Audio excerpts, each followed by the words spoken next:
नमस्कार छात्रों, YouTube channel जी की आर्ट पर मैं अनुज श्रीवास्तव एक बार फिर से आप सभी का बहुत बहुत स्वागत करता हूं। छात्रों, आज की जो मेरी क्लास है वो पूरी तरह से भारत के राष्ट्रीय परिप्रेक्ष्य पर आधारित है। आज हम थोड़े से अपने सिलेबस वाले पार्ट से अलग हटकर एक ऐसे मुद्दे पर चर्चा करेंगे जिस मुद्दे को समझना हमारे लिए बहुत ही ज़रूरी है। क्योंकि आप जिन क्षेत्रों में रहते हैं उन क्षेत्रों में अगर आप सुरक्षित हैं तो सब कुछ सही है, और अगर आपके मन के अंदर एक असुरक्षा की भावना है तो हम कहेंगे कि आप लाख चाह कर भी बेहतर जीवन नहीं जी सकते हैं। मैं आज जिसकी बात कर रहा हूँ वो बात कुछ और नहीं है, बल्कि इस मानसून के समय में बिहार और असम जैसे क्षेत्रों में जिस प्रकार का विनाशकारी बाढ़ आया है और उस बाढ़ से उस राज्य के लोगों को जितना नुकसान हुआ है, क्या उस नुकसान की भरपाई सरकार के छोटे छोटे कदमों से हो सकती है? बिल्कुल नहीं सकता है। मुझे लगता है कि सरकार भी एक ऐसे रणनीति पर काम नहीं करती है जिस रणनीति की उनको आवश्यकताएं हैं। अगर आप उत्तर बिहार के क्षेत्रों में आते हैं या फिर असम जैसे क्षेत्रों में जाते हैं तो आपको वहां की विनाश लीला देखने को मिलेगी कि किस प्रकार से बाढ़ ने पूरे इन राज्यों में तबाही का मंजर दिखाया है।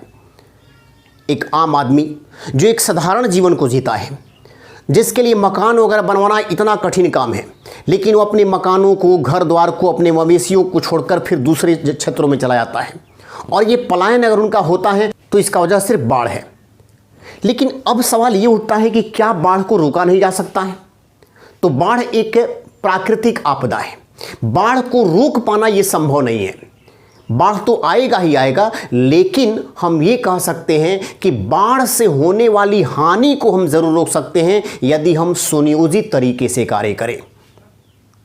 आज का जो मेरा वीडियो है यह पूरी तरह से उन लोगों के लिए जो इन क्षेत्रों में कार्य कर रहे हैं, जो सरकारी तंत्र में पदाधिकारी बैठे हुए हैं, या सरकार के कानों तक भी मेरी बात पहुंचे और इन क्षेत्रों में पुनर्वास के लिए ऐसे सिस्टम को अगर अपनाती हैं तो ऐसे क्षेत्रों के लोगों को काफ़ी लाभ पहुंचेगा। आइए सबसे पहले हम ये जानने का प्रयास करें कि बिहार और असम जैसे राज्यों में बाढ़ आने का वजह क्या है। आप यहाँ पर नक्शे में थोड़ा देखेंगे, इंडिया का नक्शा है, और इस नक्शे में मैंने इन दो राज्यों को दिखाया है। पूर्वोत्तर राज्य की तरफ आपको असम दिख रहा है और ये आपको राज्य दिख रहा है बिहार। इन दोनों क्षेत्रों में ज़्यादा भयावह बाढ़ आती है। तो यहाँ पर आइए देखते हैं। अगर आप भारत के पूर्वोत्तर राज्य से थोड़ा सा ऊपर जाते हैं तो आपको एक बहुत विशाल देश मिलेगा, चीन। और चीन ने जिस देश पर कब्जा किया है वो देश है तिब्बत। तिब्बत एक पहाड़ी क्षेत्र है, काफ़ी ऊंचे ऊंचे पर्वत हैं, यहाँ पर पठार है। तो ऐसे पहाड़ी क्षेत्रों से एक नदी निकलती है, सांगपो नदी, जो तिब्बत के चेमायुडुंग हिमानी से निकलती है। अब ये चेमायुडुंग हिमानी से काफ़ी ऊंचाई, मेरा कहने का मतलब ये है कि करीब करीब 5000 मीटर की ऊंचाई से ये नदी निकलती है। आप ऐसे क्षेत्रों में अगर आप जाते हैं तो आपको एक नॉलेज के तौर पर मैं बता देता हूं बात, कि आप सुने होंगे पामीर के पठार के बारे में, जिसको रूफ ऑफ द वर्ल्ड कहते हैं, संसार की छत कहते हैं। तो ये पामीर का पठार पूरे वर्ल्ड का सबसे ऊंचा पठार है, जो कि तिब्बत में ही है। और ऐसे तिब्बती क्षेत्रों से अगर ये सांगपो नदी निकलकर वापस इंडिया की तरफ आ रही है, तो इंडिया की तरफ जब आएगी तो इंडिया वाला जो क्षेत्र है वो इससे निम्न भाग है। तो जो पानी की रफ्तार होगी इस नदी में, सांगपो नदी में, वो रफ्तार काफ़ी तेज़ होगा। और जब ये भारत के अरुणाचल प्रदेश में सांगपो नदी पहुंचती है तो अरुणाचल प्रदेश में भी बहुत ज़्यादा समस्याएं खड़ा नहीं होती हैं, क्योंकि अरुणाचल प्रदेश भी पूरी तरह से एक पहाड़ी स्टेट है। लेकिन जब ये अरुणाचल प्रदेश को छोड़ते हुए आगे आकर असम राज्य में प्रवेश करती हैं और असम की जब ये तिनसुकिया में आती हैं तो तिनसुकिया में आने के बाद इस नदी का नाम ब्रह्मपुत्र नदी पड़ जाता है। तो इस ब्रह्मपुत्र नदी में बाढ़ आने का वजह क्या बन जाता है? एक तो ब्रह्मपुत्र नदी में पहले से पानी काफ़ी अधिक है, और बरसात के दिनों में जब बारिश होती है तो इसका जल स्तर और भी ऊंचा उठ जाता है, और रफ्तार इसकी काफ़ी तेज़ है ही। जैसे ही यह भारत के असम राज्य में पहुंचती है तो असम राज्य एक मैदानी राज्य है, भारत की अगर नक्शों पर आप देखेंगे तो असम एक मैदानी राज्य है, उसके अपेक्षा अरुणाचल प्रदेश, नागालैंड, मणिपुर, मिजोरम, त्रिपुरा और मेघालय, ये जो राज्य है ये एक पहाड़ी राज्य है। तो चारों तरफ से असम के जो राज्य हैं वो एक पहाड़ी राज्य हैं, और पहाड़ी राज्य हैं तो इनकी ऊंचाई अधिक है, जबकि असम राज्य जो है वो निचले जगह पर पड़ जाता है, यानी कि घाटी वाले क्षेत्रों में पड़ जाता है। ये एक मैदानी जगह है, और मैदानी जगह होने के चलते यहाँ पर इसका ज़मीन जो है समतल है, और बारिश जो तेज़ होती है और बारिश के तेज़ होने पर जैसे ही इस नदी में जलस्तर और बढ़ता है तो चारों तरफ मैदानी भागों में पानी फैल जाता है। अभी आपने न्यूज़ के माध्यम से सुना होगा कि काजीरंगा और मानस जो अभयारण्य हैं उसमें भी इस बार जो है बाढ़ आ चुका है। तो यहाँ पर राष्ट्रीय स्तर का जो ये अभयारण्य है काजीरंगा, जहाँ पर एक सींग वाले गैंडे पाए जाते हैं, पूरे वर्ल्ड में भारत ही एक ऐसा देश है जहाँ पर एक सींग वाले गैंडे हैं, और सबसे अधिक वो काजीरंगा में है। यहाँ पर इन पशुओं के अस्तित्व पर खतरा उत्पन्न हो गया, क्योंकि पशु डूबकर यहाँ पर मरने लगे, बहुत सारे पशु मरे भी हैं।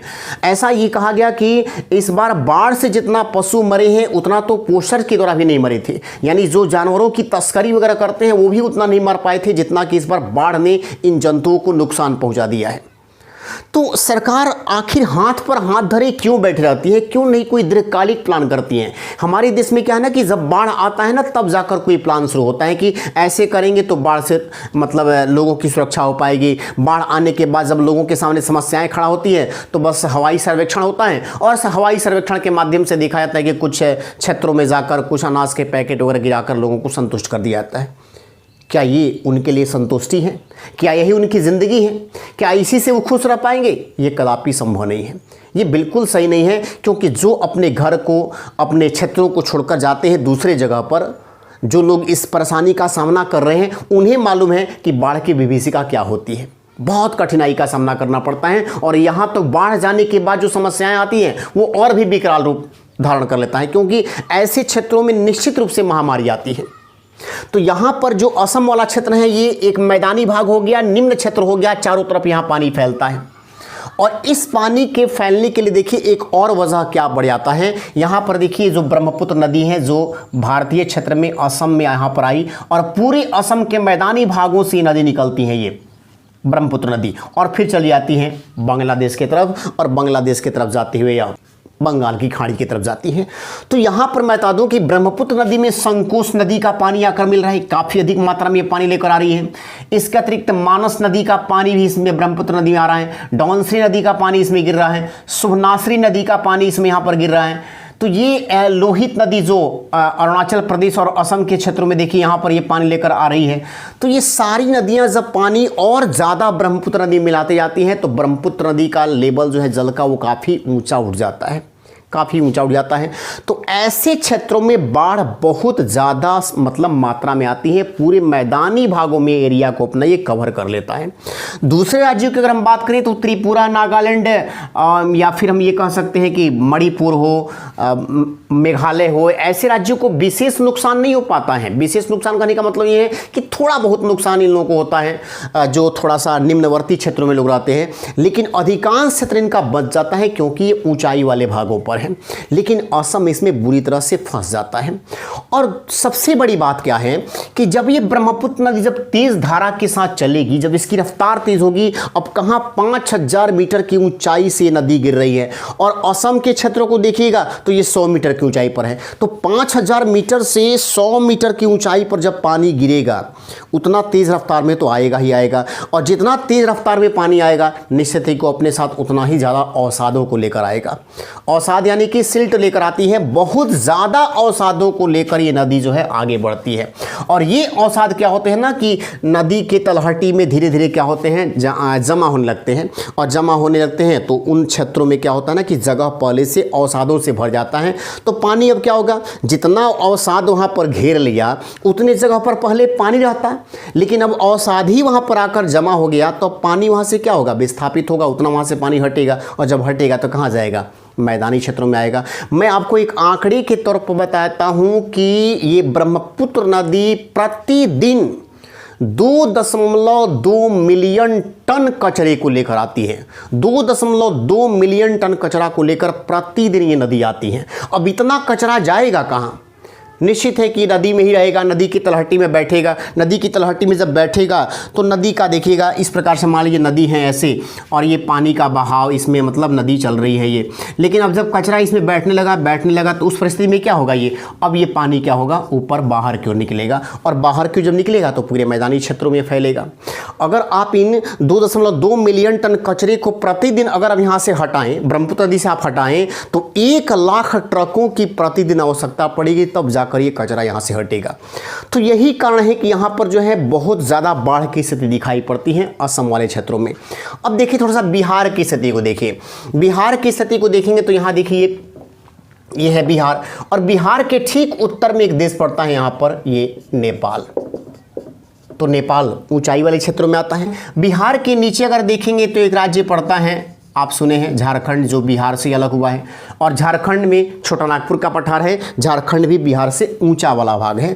तो झारखंड ऊंचा वाला भाग हो गया, नेपाल भी ऊंचाई वाला भाग हो गया, यानी कि उत्तर से भी ऊंचा और दक्षिण से भी ऊंचा हो गया। बिहार पड़ गया बीच में। अब देखिए थोड़ा सा इधर वाली स्थिति को देखें।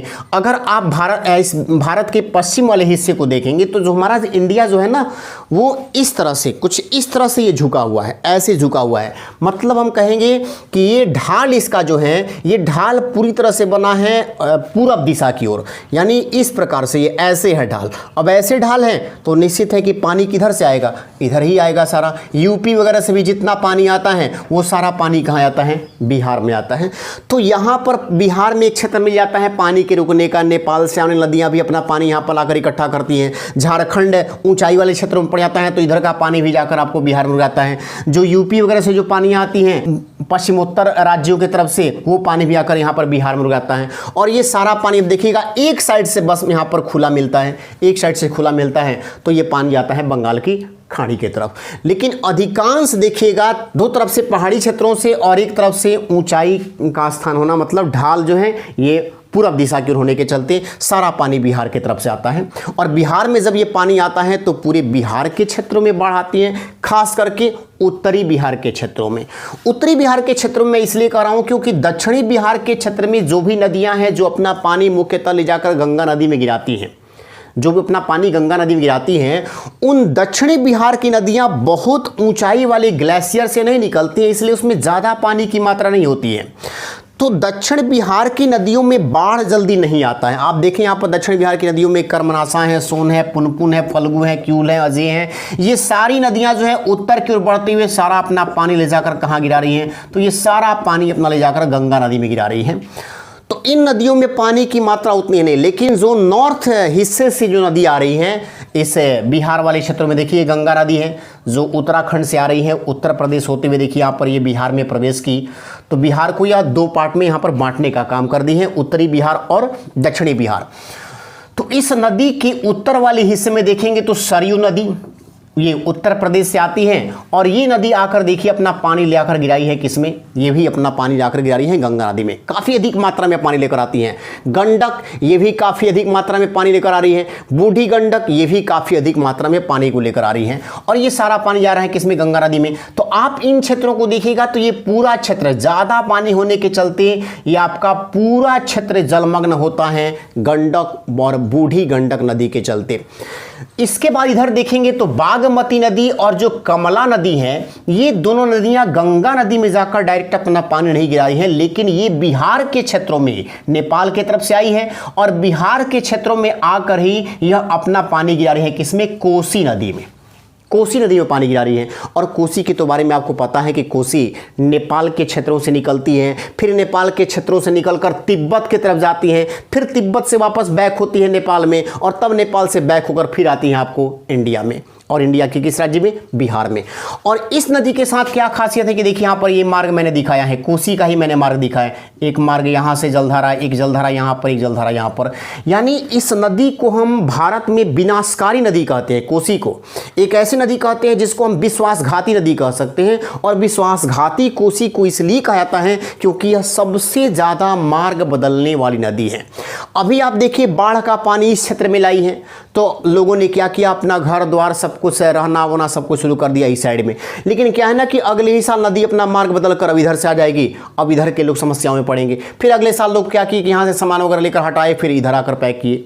यहाँ आकर आना शुरू किए, फिर नदी अपना मार्ग बनाकर इधर आ गई। मतलब हमेशा ये मार्ग बदलते रहती है, इसलिए इसको कहते हैं कि भारत को सबसे अधिक मार्ग बदलने वाली नदी कौन है? कोसी। और ये नदी बहुत ज़्यादा पानी को लेकर आती है, इसलिए अधिक पानी को लेकर आती है कि इसमें बागमती नदी का भी पानी मिल रहा है, कमला नदी का भी पानी मिल रहा है। तो बहुत ज़्यादा मार्ग बदलना और ज़्यादा चौड़ाई में बहने के चलते पूरा ये पानी से भरा रहता है। यही कारण है कि कोसी नदी को बिहार की शोक नदी भी कहा जाता है, क्योंकि इससे बिहार को काफ़ी नुकसान पहुंचता है। फिर महानंदा नदी को देखिए, महानंदा नदी भी आकर आपको गंगा नदी में पानी गिरा रही है। और इन सारी नदियों को अगर देखेंगे उत्तरी बिहार के क्षेत्रों की नदियां, तो ये सब काफ़ी ऊंचाई वाले क्षेत्रों से निकल कर आती है, ऊंचे ग्लेशियर से निकल कर आती हैं। और ऊंचाई वाले क्षेत्रों से निकल कर आती हैं तो सालों भर इसमें पानी पहले से ही भरा रहता है। अब बरसात के दिनों में जब पानी और भरता है तो बिहार का ये हिस्सा मैदानी क्षेत्र है। आप नॉर्थ बिहार को देखेंगे तो अधिकांश हिस्सा इसका मैदानी क्षेत्र है, पूरी तरह से ये पानी से भर जाता है और चारों तरफ केवल बाढ़ ही बाढ़ दिखाई देता है। तो ये इस प्रकार से बाढ़ आने का वजह बनता है बिहार और असम वाले क्षेत्रों में। अब सवाल उठता है कि बाढ़ तो आएगा ही आएगा, इस बाढ़ को रोका तो नहीं जा सकता है, लेकिन यहाँ पर बाढ़ से होने वाली नुकसान को अगर हम चाहें तो ज़रूर कम कर सकते हैं। और बाढ़ से होने वाले नुकसान को कम करने के लिए हम कौन कौन सा कदम उठा सकते हैं, ये आपके लिए जानना बहुत ही ज़रूरी है। अब देखिए, जैसे जितने भी बड़े बड़े शहर हैं जहाँ पर बहुत ज़्यादा पानी का यूज़ होता है, क्योंकि वहाँ पे कारखाने वगैरह हैं, लोगों की संख्या भी अधिक होने के चलते हर दिन पानी का यूज़ काफ़ी अधिक होता है। तो इतना ज़्यादा पानी बड़े बड़े शहरों से निकलता है और ये सारा का सारा जो पानी होता है वो ड्रेनेज सिस्टम के माध्यम से लोग ले जाकर नदियों में मिला देते हैं। शहर का सारा पानी जाकर नदियों में गिरता है तो नदी का जल तो पहले से उसमें है, जलस्तर में और वृद्धि हो गई, बाढ़ ही तो लाएगा। लेकिन ऐसी परिस्थिति में हम क्या कर सकते हैं कि जो बड़े बड़े शहर हैं उन बड़े बड़े शहरों के द्वारा जो हर साल मतलब बहुत ज़्यादा मिलियन टन पानी जो निकाला जाता है, उस पानी को हम ड्रेनेज सिस्टम के माध्यम से क्या कर सकते हैं कि स्पॉन्ज सिटी में लेकर जा सकते हैं। अभी स्पॉन्ज सिटी का परिकल्पना चल रहा है। आप चीन में देखेंगे तो चीन अभी कुछ समय पहले जो है स्पॉन्ज सिटी पर काम करना शुरू किया, मतलब अपने शहरों को कुछ इस कदर बना रहा है जहां पर बाढ़ से होने वाले नुकसान को कम करने के लिए पहले से ही सुनियोजित प्लान करके ये शहर बसाए जा रहे हैं। तो हम क्या करेंगे कि बड़े बड़े शहरों के जो पानी बहुत ज़्यादा वहाँ पर यूज़ हो रहा है उस पानी को हम क्या करेंगे स्पॉन्ज सिटी में भेजेंगे। और स्पॉन्ज सिटी में क्या करेंगे, इस सिटी के बाहर, जैसे मान लेते हैं कि स्पॉन्ज सिटी इसको बना लिया गया, इस सिटी के बाहर क्या करेंगे बहुत बड़े बड़े जलाशय यहाँ पर बना लेंगे और ड्रेनेज सिस्टम के माध्यम से ये सारा पानी जो है इस जलाशय में पहुंचा देंगे। पूरे शहरों का पानी इस जलाशय में पहुंचेगा और जब ये जलाशय में पहुंचेगा तो इस जलाशय के पानी का भी यूज़ हम चाहें तो कर सकते हैं। यहाँ पर जैसे इस पानी को हम क्या करेंगे रिसाइकिल करके बड़े शहरों के बीचों बीच में जो आप देखते होंगे कि ये फूल वगैरह लगाया जाता है सड़कों के बीचों बीच, उसकी सिंचाई करनी होगी तो क्या हम अच्छे पानी को थोड़ी देंगे, वहाँ पर खराब ही पानी तो देंगे। तो वहाँ पर जो रिसाइकिल किया हुआ पानी है उसका वहाँ पर इस्तेमाल हम कर सकते हैं, वो यूज़ हो सकता है वहाँ पर। इसके अतिरिक्त अगर हम चाहें तो सड़कों की सफाई वगैरह करने के लिए भी इस प्रकार के पानी का वहाँ पर इस्तेमाल कर सकते हैं। तो स्पॉन्ज सिटी का एक ऐसा सिटी हो गया ना जहाँ पर एक पानी को निकालने के लिए समुचित व्यवस्था होती है और पूरे शहर से पानी को निकालने के लिए जो ड्रेनेज बने होते हैं वो ड्रेनेज शहर के बाहर जो बड़े बड़े जलाशय होते हैं उस जलाशयों में उस पानी को इकट्ठा कर लिया जाता है और फिर उसका रिसाइकिल करके इस्तेमाल कर लिया जाता है। जैसे मशीनों को धोना हो, गाड़ियों को धोना हो, सड़कों की सफाई करनी हो, या यहाँ पर हमने बता ही दिया कि बगीचे वगैरह का मतलब सिंचाई कर देना हो, या सड़कों के बीचों बीच जो फूल वगैरह लगाए गए हैं उसकी सिंचाई करना हो, तो इस पानी का इस्तेमाल करें, इसका फ़ायदा आपको मिलेगा। और शहर के अंदर जो पानी जो मिसयूज़ हो रहा था, जो नदियों में जा रहा था, वो पानी नदी में नहीं जाएगा, हम इसका इस्तेमाल कर लेंगे। उसी प्रकार से अगर हम देखें तो जो भी शहर वगैरह जो बन रहे हैं, आजकल के शहरों की जो सड़कें बन रही है पूरी तरह से पिच सड़कें बन रही हैं या फिर कंक्रीट के बन रहे हैं। तो कंक्रीट की जो सड़क बन गए वहाँ पर पानी का जमाव अब बिल्कुल मतलब होता भी है तो उस पानी को एब्जॉर्ब नहीं कर पाएगा, क्योंकि मिट्टी वगैरह के कण रहते अगल बगल में, जहाँ पर मिट्टी है वहाँ तो पानी को ज़मीन मतलब अपनी तरफ खींचेगा, लेकिन जहाँ पर कंक्रीट से बना हुआ सड़क बन गया उस सड़कों पर अगर पानी गिरता भी है और वहाँ पर पानी इकट्ठा भी होता है तो पानी फिर नीचे नहीं जा पाएगा, क्योंकि वो कंक्रीट उस पानी को पूरी तरह से रोक देगा। लेकिन ऐसे स्पॉन्ज सिटी में क्या हो रहा है कि इस स्पॉन्ज सिटी में पोरस सल्फेट की सड़कें बनाई जा रही हैं, और पोरस सल्फेट की जो सड़कें हैं वो क्या करती हैं कि वो बिल्कुल स्पॉन्ज की भांति कार्य करती है। जैसे उस सड़कों के अगर प्वाइंट को देखेंगे आप, इस प्रकार से सड़कें हैं, तो ये सड़कें मतलब छिद्रनुमा बनाई जा रही हैं। छिद्रनुमा होती हैं पोरस सल्फेट, और पोरस सल्फेट में जब ये पानी वगैरह इस पर गिरेगा तो ये क्या होता है ना, छिद्र के माध्यम से नीचे चला जाता है पानी, मतलब ज़मीन के नीचे चला गया।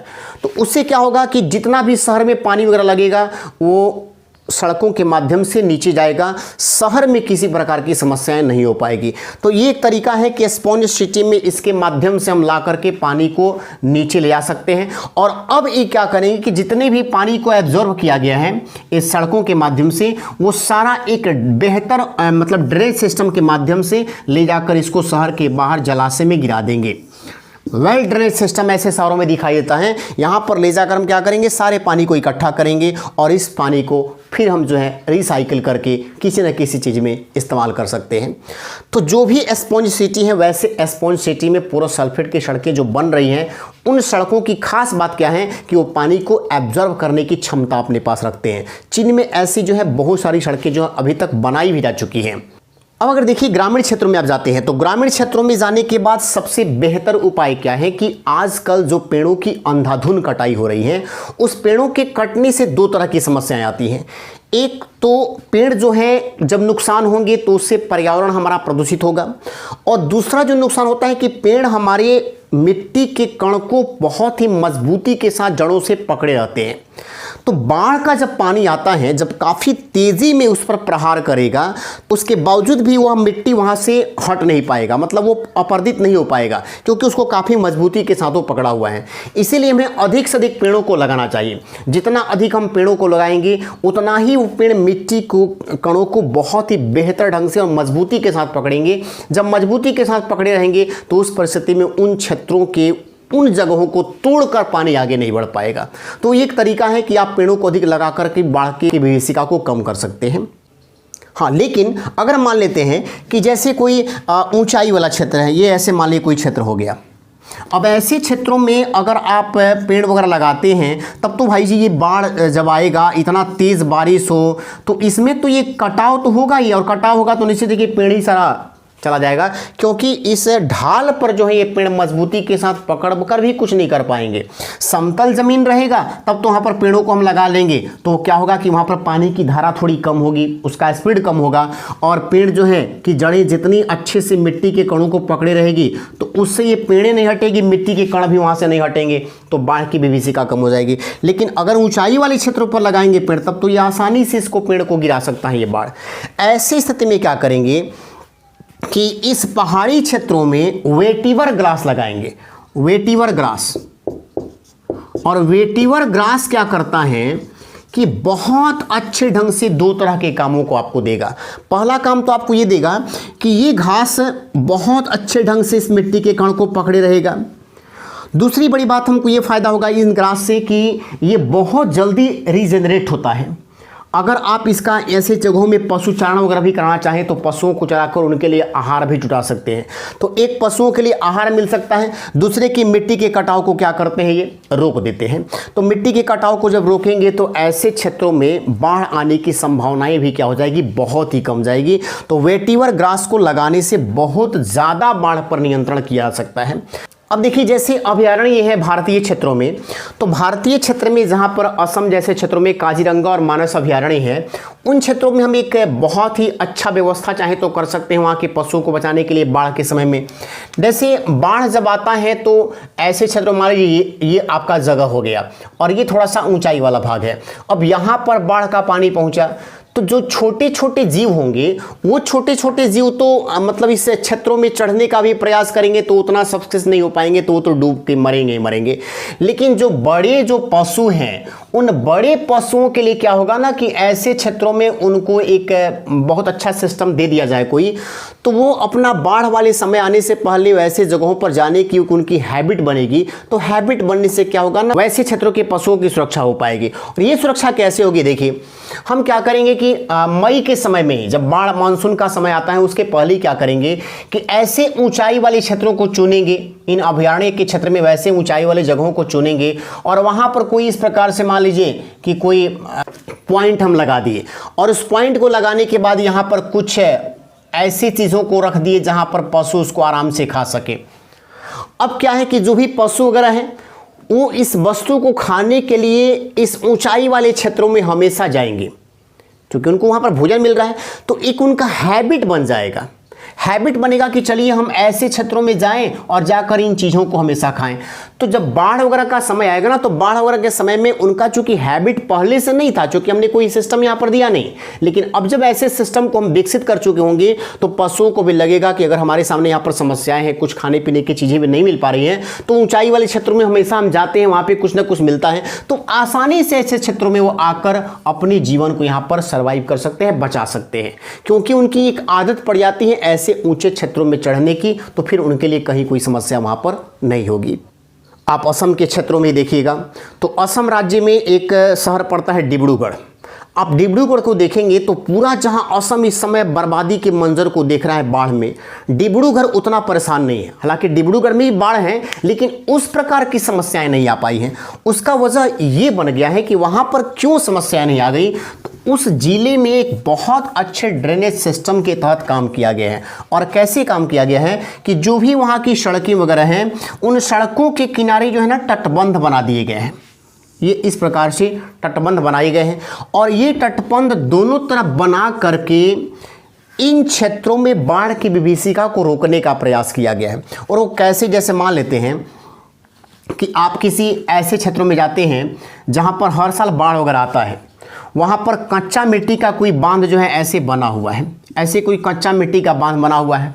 अब जब बाढ़ का पानी जब बहुत ज़्यादा ऊपर बढ़ेगा तो ये क्या करेगा, कच्चे मिट्टी को ये तोड़ देगा, ये तोड़ेगा और तोड़ करके सारा पानी अब इस साइड में आएगा। तो इधर के जितने भी गांव होंगे सारे के सारे गांव डूबेंगे।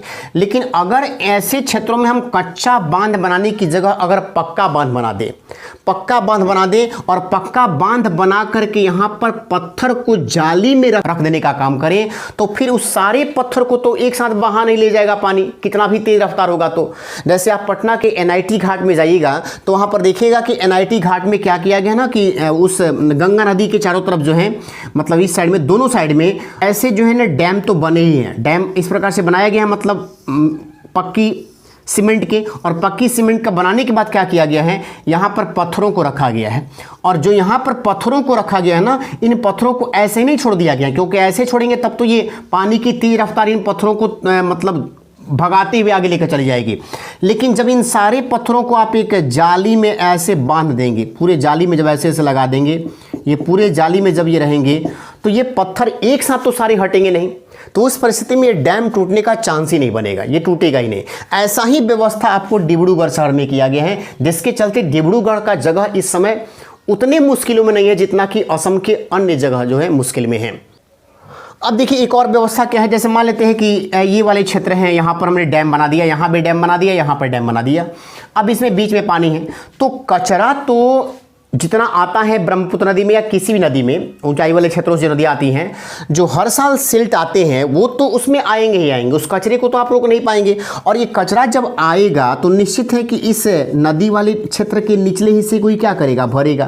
तो भरेगा तो जितना पानी इन क्षेत्रों में इकट्ठा रहता उतने पानी में तो अब कचरा आकर भर गया। तो अब ये बताइए कि पानी का लेवल क्या हो गया, ऊपर उठा, तो निश्चित है कि दोनों तरफ ये पानी जाकर फैलेगा ही फैलेगा। लेकिन इस कचरे की सफाई अगर हम कर दें, हर साल कचरे की सफाई ढंग से करा दें बरसात आने से पहले, तो उस परिस्थिति में क्या होगा कि ये जगह पूरा खाली होगा, तो यहाँ पर पानी स्टे करने का जगह मिल जाएगा, तो फिर बाहर पानी नहीं फैल पाएगा। इसके लिए हम क्या कर सकते हैं कि मई के समय में 10 या 15 मशीनों को ले लेंगे और उसका एक निश्चित दूरी तय कर देंगे कि 5 किलोमीटर या 10 किलोमीटर तक की आपको नदियों की सफाई जाकर करनी है। उसके लिए आता है डोजर जहाज। उस जहाज के माध्यम से इसमें के कचरे को निकालता है और उस कचरे को निकाल करके यहाँ पर कुछ छोटी छोटी जो है नावें होती हैं, उस नाव में जो है उस कचरे को भर दिया जाता है और फिर यहाँ से इस कचरे को ले जाकर नदी के मुहाने वाले भागों में एक प्रकार से ये डंपिंग स्टेशन बना दिया गया है जहाँ पर कचरे को रखा जाएगा। यहाँ पर कचरे को रखा गया, पूरा मिट्टी को रखा गया है। अब देखिए यहाँ पर एक फ़ायदा क्या हुआ कि एक तो मिट्टी की यहाँ से सफाई हुई तो बाढ़ आने का खतरा कम हो जाएगा, क्योंकि मिट्टी जब यहाँ से हटेगा तो यहाँ पर स्पेस कुछ आ जाएगा, स्पेस जब आएगा तो इसमें पानी ठहरेगा, ये ठहर जाएगा। दूसरी बड़ी बात कि इस मिट्टी का हम यूज़ कर सकते हैं। किस प्रकार से यूज़ कर सकते हैं? जैसे यहाँ पर हमने मिट्टी को रख दिया, अब किसी चिमनी वाले को या कोई ऐसा व्यक्ति जो इस मिट्टी का हमेशा यूज़ करता है, उसको हमने क्या किया कि उसको हमने कह दिया कि भाई ये आप मिट्टी जो है ऐसे ही फ्री में तुम लेकर जाओ, इस मिट्टी की हमें कोई आवश्यकता नहीं है। अब जैसे आप देखते होंगे कि चिमनी मालिक क्या करते हैं कि किसानों की समतल जो ज़मीन होती है वो अपना ईंट वगैरह बनवाने के लिए मिट्टी को काट देते हैं, तालाब वगैरह बनवा देते हैं मिट्टी में, और वहाँ से मिट्टी को काट करके तब जो है ईंट बनाने का कार्य करते हैं। तो उनको इसकी आवश्यकता नहीं है, उस प्रकार की चीज़ों की आवश्यकता नहीं पड़ेगी। वहाँ से कचरा जो है, जो मिट्टी यहाँ पर उनको है वो सारा मिट्टी लेकर जाए, क्योंकि वैसे भी जब किसानों की मिट्टी को काटते हैं तो किसान उसके बदले में उनसे पैसा लेते हैं, लेकिन यहाँ तो उनको फ्री में मिल रहा है ना। तो हम जो है एक मिट्टी को निकाले तो उसे नदियों में बाढ़ आने की संभावनाएं कम हो जाएगी। दूसरा, उस मिट्टी के माध्यम से चिमनी वाले लोगों को जो है फायदा भी पहुंच गया। तो कुछ ऐसा प्लान करना चाहिए जिस प्लान से आने वाले समय में इसकी विभीषिका को हम कम कर दें। अगर इन सारी चीज़ों का इस्तेमाल सरकार करे तो मुझे लगता है कि ऐसे क्षेत्रों में अगर बाढ़ आता भी है तो उससे नुकसान काफ़ी कम होगा। तो चलिए अगले क्लास में हम फिर मिलेंगे आपके साथ एक फिर नए वीडियो के साथ। तब तक हम आपसे विदा लेते हैं। धन्यवाद।